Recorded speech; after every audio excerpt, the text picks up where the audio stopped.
The last one was in Hangzhou, China. It's a World Heritage City.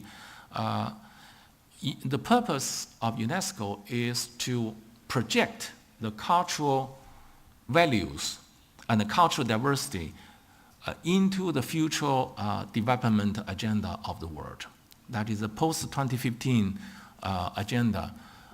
We have to see a new element on the culture, which was not there in the MDG.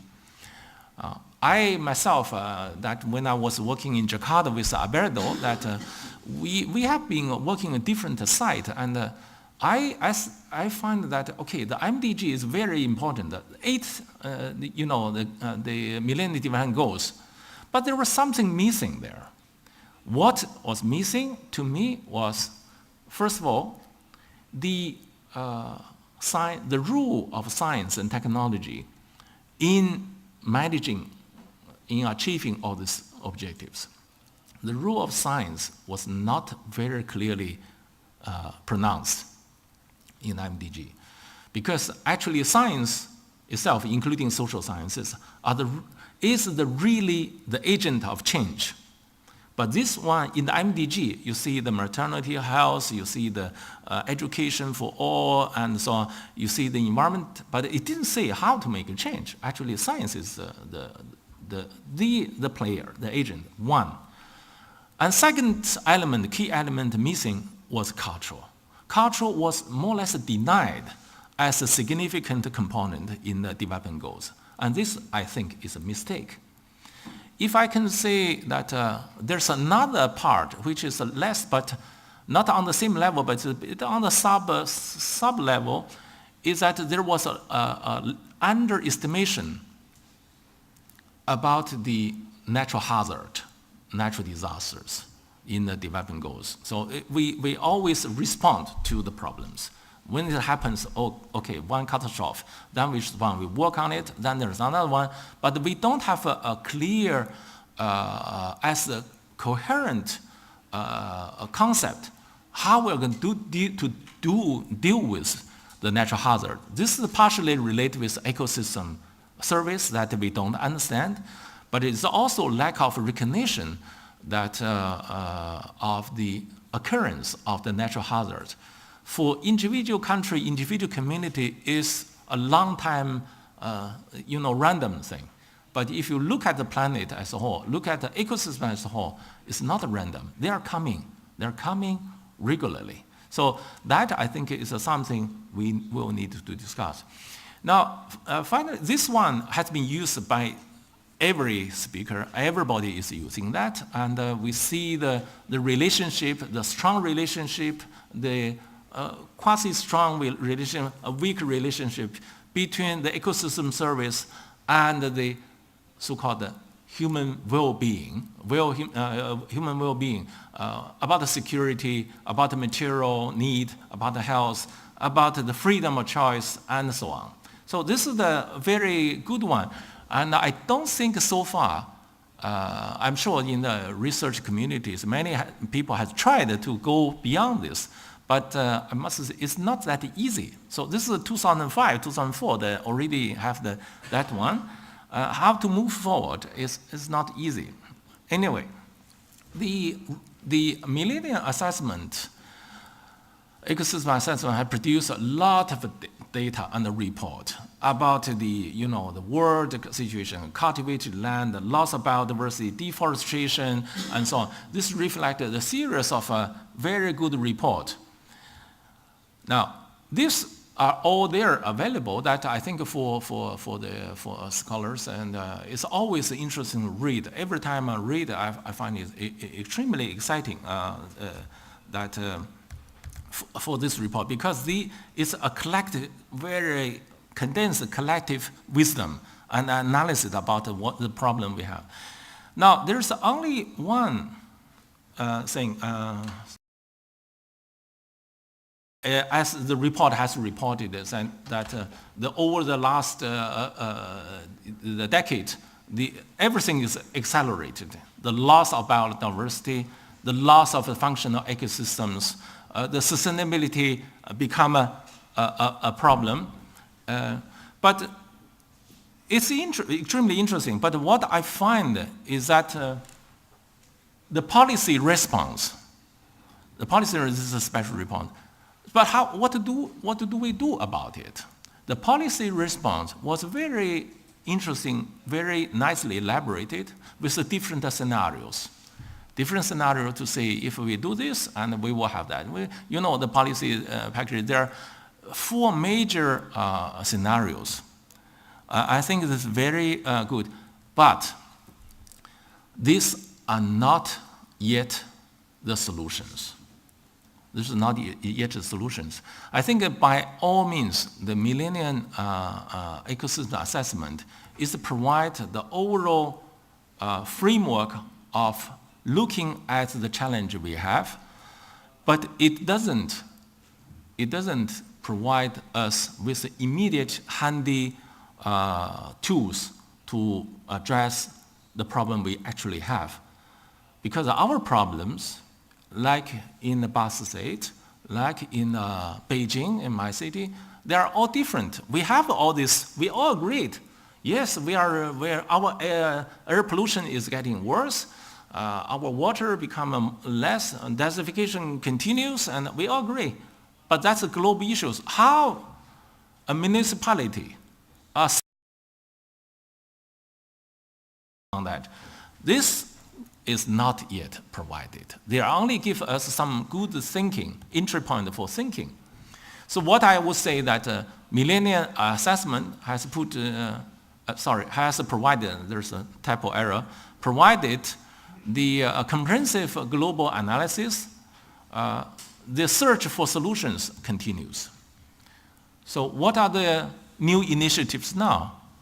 If you look at if you are familiar that on this side you see there's the UN Secretary General report, the future we want, that after the Rio conference, a very big report, very heavy report, which benefit enormously from Millennium ecosystem assessment, but also taking the contribution from others. There is currently a review of Millennium Development Goals. Many countries are doing that and try to learn lessons. The comment I made before, like the science, the culture, disasters, these things are already taken up, but there are other issues. This very big exercise. In doing so, certainly the Millennium ecosystem assessment make a lot of help. Now, there is a working group on the Sustainable Development Goals, which led by the United Nations with a very high-level group. The new set, not MDGs, but called SDGs. And SDG, each under that, there are clear indicators and benchmarks. These are on a very intensive discussion. And this is where UNESCO is pushing for cultural, cultural, social inclusion, knowledge, that this has to be reflected. Of course, UNESCO stands for the education, for the primary education is far most important, literacy. But the new element that UNESCO is engaged with others. The post-2015 agenda is very important, probably the most important items. This is the initiative. Now, the scientific communities working has agreed upon. The majority of the scientists come in the same group working on the Millennium ecosystem assessment. Now it's all engaged in the new initiative called Future Earth. Future Earth will look again that the ecological system functioning, sustainability, but also look at the social human aspect, and also look at the economic the development sector. And IPBES is the international United Nations, the international panel for the biodiversity and ecosystem service. This is a very important initiative. I'm not so sure if a past state participate that, but there's a secretariat in Bonn, and UNEP UNESCO, FAO, WMO, and so on. There's a number of agencies, many scientists are engaged in. And of course, the last I want to mention is that there's a scientific advisory board for United Nations Secretary General, which is also established. This is coordinated by UNESCO. Now, Millennium Ecosystem Assessment has proved to be a very effective global effort that brings scientists to work together to understand the most important things. But the UNESCO science program are also highly relevant to this, and we also benefit from that. Now, if I can, now from here, mention UNESCO, I don't know if you can recognize this. The UNESCO, the IHP, the International Hydrological Program, dealing with water, this has been there since 1976. UNESCO Man and Biosphere Program is since 1971. The Oceanographic Commission is even older. It's from 1948. It's dealing with the ocean research, and UNESCO is also have this geological research, the program Earth Sciences. UNESCO is working with this report series, similar like the Millennium Ecosystem Assessment, but it's dealing with water. There's the annual reporting, global report about water issues. I just want to give you an example, like what the IHP program deal with. In the past, the UNESCO water program deal with the water dependencies, the system under stress and social response. And from next year, we are going to work on the issue of the water security. Actually, all this related with the Millennium Ecosystem Assessment. One of the major subjects is to deal with the transboundary aquifer, the water underground, but go beyond the borders, the national borders, to put a scientific basis for the future cooperation. United Nations General Assembly has adopted a resolution to ask UNESCO HP to take lead for the research cooperation. And this will eventually, we will see the major publications will come up, research results will come up in this field. The glaciers melting is a big issue. If it happened in the Hindu Kush Himalaya region, if that the so-called third pole, the glacier change, then it will change many things. The hydrological regime will change. The biodiversity will change. The agricultural productivity and so on, all this change. So there's a lot of concerns about this. So from Latin America, from Andes, the mountains, Hindu Kush, Himalaya, all mountains with glaciers now grouped up together for monitoring research. This is a big ecosystem functions, the mountains and glaciers. And the UNESCO Man and Biosphere program, as I mentioned, from 1977, it is a scientific program to look at the interactions between people and the environment, and its work to make the collective creation of the knowledge. It involved the research and the policy on one side, and it testing new principles and models and the practice improve the human well-being to reduce biodiversity losses and mitigate the impact of climate change. Now, if you look at the early publications of UNESCO from Man and Biosphere program, many are related with the tropical forests. Some are with many related with arid land. We are also dealing with the urban ecology, dry land, carbon issues, the glaciers.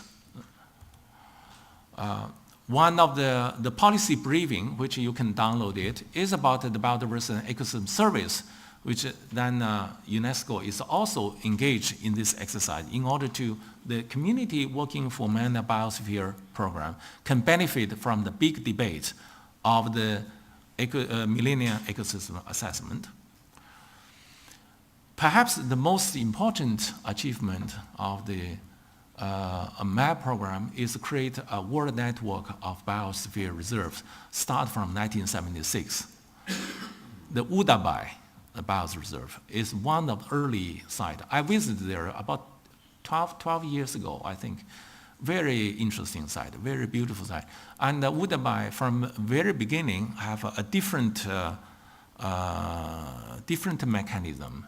That is because it's not a national-owned, state-owned reserve as such. Inside, there are many private landowners, but they agreed to work together.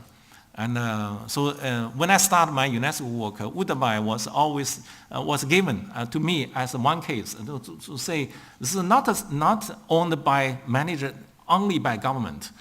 Local community have a very strong role in it. But nevertheless, this site, 620 site, and this number continues grows steadily every year. And Spain, I don't know how many biosphere reserves in Spain, some 12, Spain, yeah. 14, I remember 12, yeah, 40, a lot. And Mexico have many biosphere reserves. China have 33 sites. All these sites are set up to deal with the biodiversity conservation, sustainable development in a given context. This is very important. And this is important because, as I said before, the Millennium Ecosystem Assessment describes the global issues, describes the problems, but it could not come up with concrete solutions to the real challenge. So there's a place we have to connect this global agenda with the ground truth, with the ground reality. Biosphere reserve are such locations. The selection of the biosphere reserve was based on this Woodward biogeographic province classification system. And in fact, this system was also used for the selection of the World Heritage Site. At the beginning, it's a scientific idea that to find the locations representing all the typical ecosystem around the world to cooperate. But it gradually goes with time. We understand, the scientists and the government realize it's more complicated. It's not only a matter of science. Yes, biodiversity is important, but if you exclude people, if you ignore people's role, if you ignore the demand for development, things will not work. So biosphere reserves as now is a site for conservation of biological and cultural diversity, and is to use as a place to test new approaches for sustainable development. There's very interesting zonations. I think, especially if you look at the Spain's Menorca island, very interesting cases.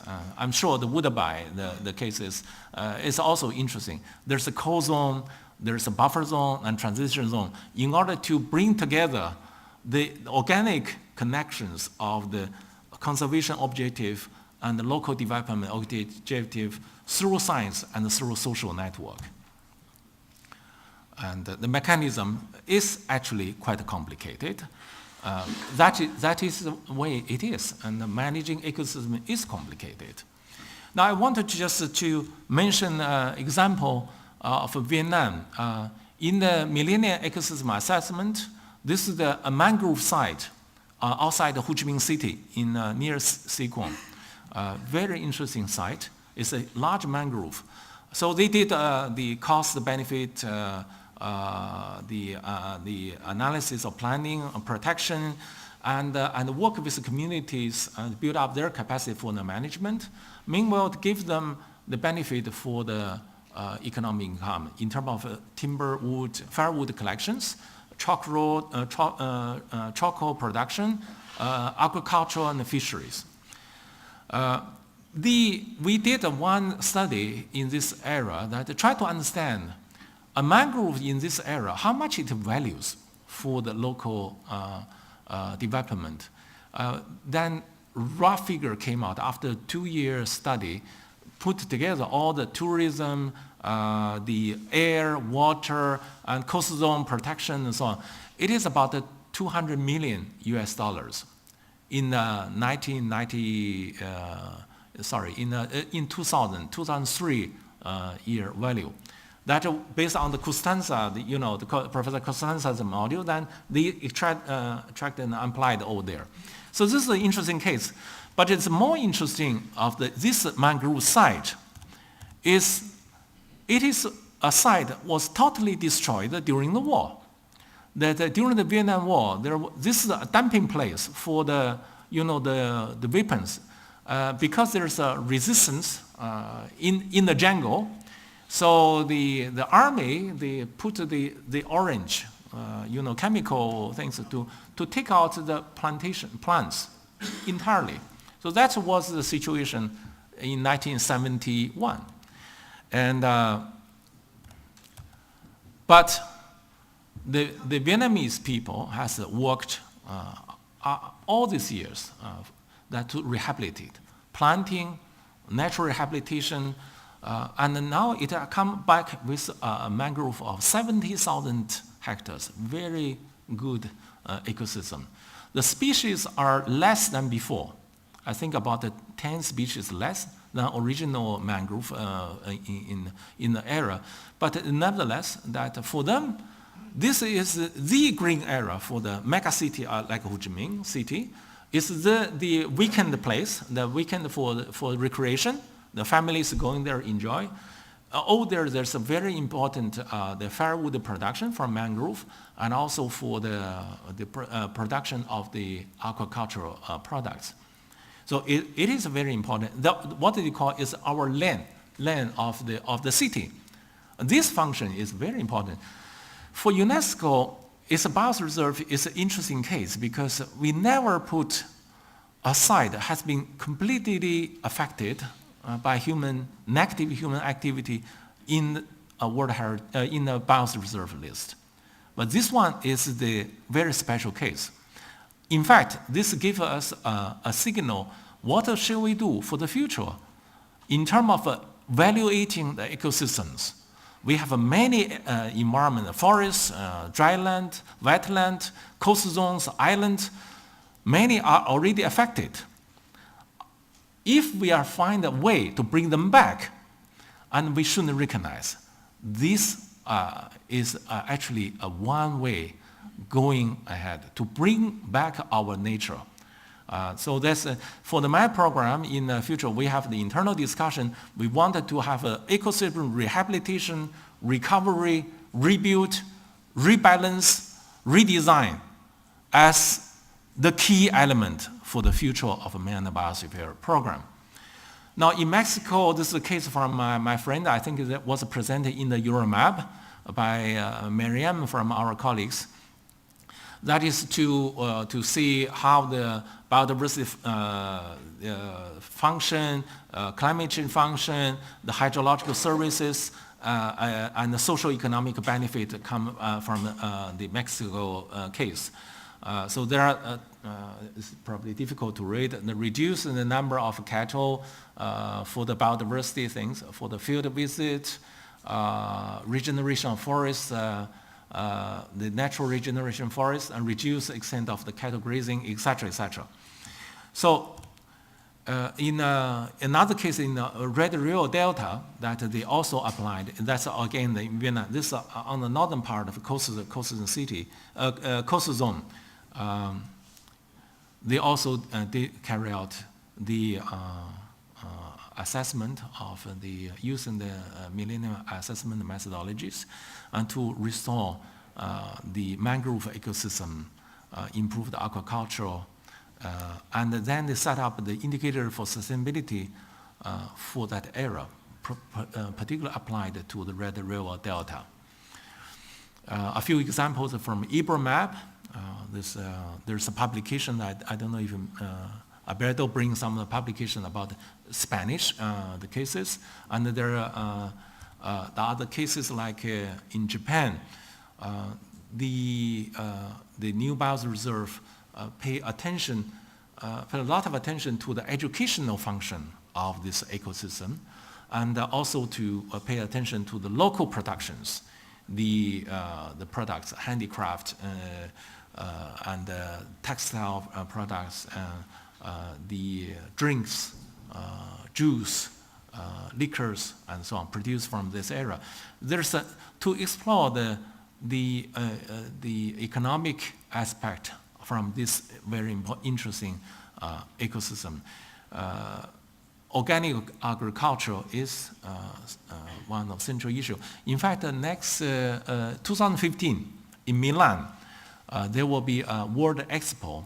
UNESCO, the one subject is about biosphere and food.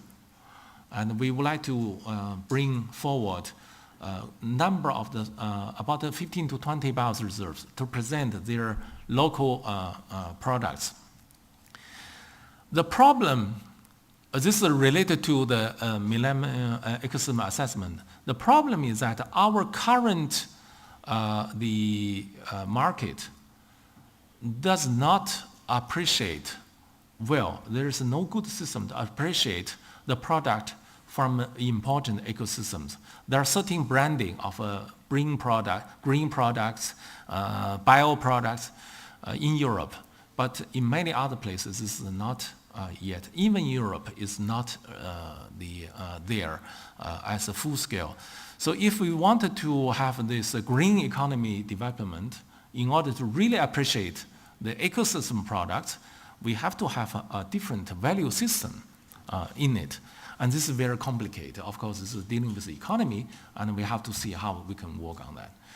Then the green belt of São Paulo, that's a very big site, 12,000 square kilometers, enormous site, that they have looked at the forest area interplay with the megacity of São Paulo. And in Southeast Asia, there had been a series of workshops to look at the ecosystem service for their biosphere reserves, particularly aimed at improving their management. France is very much working on France, Switzerland, Sweden, Austria, Germany, are all taken biosphere reserve as the regional model for promoting the local economy, local products. Particularly Germany has considered biosphere reserves as a unique regional model for sustainable development. So that is, again, to connect what is the big challenge of as we talk about the global agenda into a very concrete, specific regional context. And the biosphere reserve is the connecting point. Because if it becomes too big, then it's very difficult to manage. If it's too small, it doesn't have the significance. The size, like a biosphere reserve, which is important. And it's workable. Same things in Africa, like the product in coffee in Ethiopia from their forests to promote their products. The new site like in Korea, which we have worked on this site, Jeju Island now is one of the most active island for economic development. There's industry there, there's tourism, several millions, 5 to 6 million visitors to the island. Very beautiful island. They have a World Heritage Site, Natural Heritage Site for geological features. They have a biosphere reserve, as we showed on the map, for the Hara Forest and marine sanctuaries. They have also participated in the geopark initiative, a number of sites of a geopark. All this aimed to upgrade the recognition of the value of this very important island ecosystem. When we were starting with the Korean colleagues, I remember in 1998, I visited the island. We were talking about biosphere reserve concept. And everybody asked, why should we bother? I mean, UNESCO is not an organization to give us money. So why should we build a biosphere reserve? Tell us why. Why do we need this? I said, you need this because you need to know, not yourself, but everybody else to know that your place is unique. It's important, and it's important ecologically, culturally, and also it's a beautiful place for not only for Korean people, but for the world. And so they start building that. They first get a bioreserve, then they see their volcano caves have a value, and they apply it and become World Heritage. Now this become really one of the most active island. So now they recognize that UNESCO helped them to upgrade enormously their local economy, and meanwhile doing the conservation. They are contributing back to UNESCO. They're giving us money to help the other islands in the world. That Dr. Miguel and Albedo are working on this World Island Bioreserve Network. I think it's Minorca, right? It's from Spain. Minorca and Jeju are twinning leadership for the world island bioreserves. This is a very interesting case.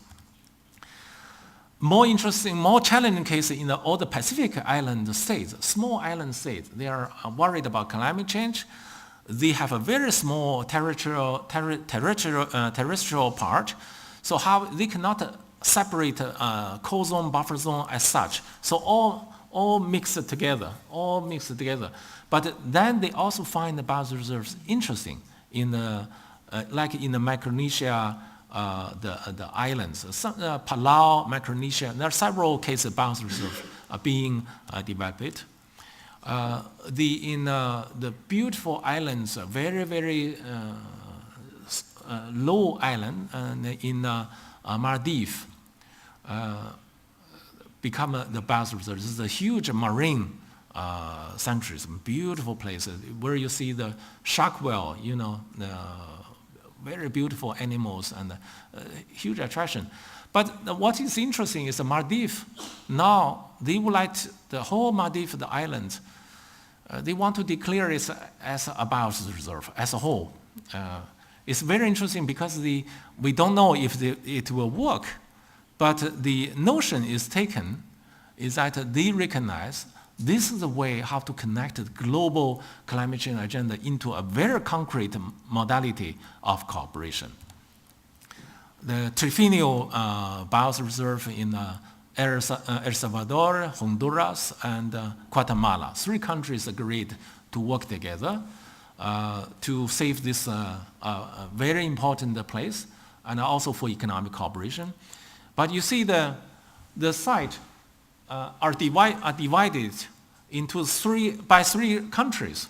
So unless the 3 countries work together to make a joint management, there will be no hope for this place, because you have the poaching, you have illegal, the logging things, you have the pollutions may go across the border, you may have a forest fires, things. So, and people have to work, countries have to work together. And this is one very concrete way of UNESCO MaB to bring into the actions. That is, make countries work together for the natural ecosystems divided by national borders, but the countries to get close together and work like this. And Germany, for this project, provided 11 million euro just for support this transboundary cooperation.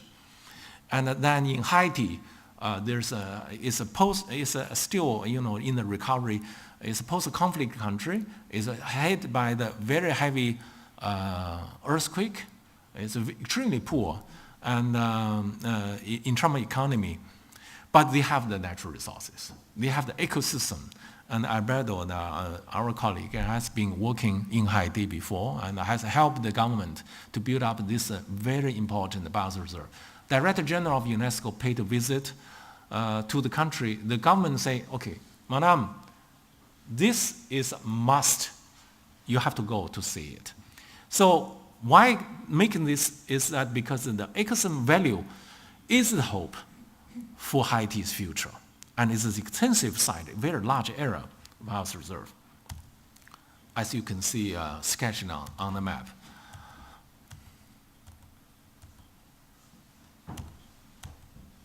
Then, to conclude, the Millennium Ecosystem Assessment has greatly advanced our understanding about the complexity or complex of the relationships between human societies and ecosystems. But the findings need to be adapted at the regional and the local scales and make them become tools for searching solutions and actions. It's not enough just to describe the problem. And we have been seeing this time again and again. Let's work together, find actions. And this is from Miriam, another slide. She put it there, which I think is very interesting. It says the ecosystem is much larger as a basis, where the social human societies are part of that, depend on it, and the economy is only a small part of a social and human society, which is correct. So we have to understand the scale of this. We have to maintain the base for the future development. And we have to do so, the ecosystem system must benefit from a new way of management, the so-called co-management, working with the local communities. By scientists alone, by the government alone, we won't make a successful. And if we work with community, then we have to work with a traditional knowledge system, which is extremely important in ecosystem management. And in fact, in my own country, many protected areas were established because of scientific, decision, scientific evaluation. But actually, scientists doesn't know this area has been managed for 1,000 years by some community. They know actually better how to manage it. So sometimes there's an inconsistency.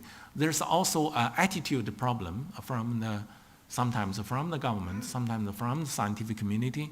The ignorance that we don't know. This is a place, it's a wild area, nobody is there, which is not true, because most of the ecosystems has been managed and used by people, but in a different way. And very often our ancestors have a wiser, a better idea. So working with community is very important. Then bioreserve network provides a knowledge power in terms of regional networking, like in EuroMAB, AfriMAB, IBROMAB, AsianMAB, etc. But it also gives thematic networks like the island network I mentioned, the climate change, the mountains, and build up a partnership between UNESCO and the Convention on Biodiversity, UNCCD, IPBES, UN, etc. And the last slide is that the World Network Bioreserve, now 621 sites. Very soon it will become 700, maybe even 800 sites. These are the sites representing almost all major ecosystems of the world, and they are dealing management in a very integrated approaches. And most important, as I said, is a connection point, the connecting global agenda, global commitment for sustainable development into a very concrete social, economic, and cultural context in the member states. I think with this, I conclude my thing. Thank you very much.